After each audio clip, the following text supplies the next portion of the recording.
মতো মধ্যবিত্ত পরিবারের বউদের পিকনিক করতে যাওয়া, রেস্টুরেন্টে খেতে যাওয়া, মজা করার কোনো অধিকার নেই। কারণ আমরা বাড়ির বউ, এসব ছেলেরাই পারে।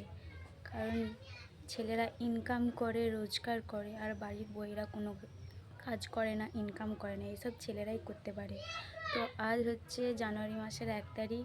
ছেলেরা সব যাবে পিকনিক করতে, দামি দামি মদ খাবে, ডিজে বক্স বাজিয়ে এনজয় করবে। কিন্তু আমরা পারি না, মেয়েরা পারি না। কারণ আমরা বাড়ির বউ, আমাদের বাড়িতেই সারাদিন কেটে যায়। সকালে উঠে বাড়ির কাজকর্ম করতে হয়, দুপুরে রান্না বাড়া করে খেতে হয়, আবার বিকাল হলে বাড়ির কাজ করতে হয়, আবার রাত হয়ে গেলে আবার রান্না বাড়া করে খেয়ে দিয়ে শুয়ে পড়তে হয়।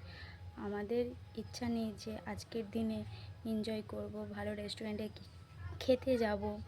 আমাদের কোনো উপায় নেই, কারণ আমাদের বাড়িতেই থাকতে হবে। এইসব ছেলেরাই করতে পারে, কারণ তারা ছেলে, তারা রোজগার করে, ইনকাম করে। আর আমরা বাড়ির বউ, আমরা পারি না করতে, আমাদের কোনো দাম নেই।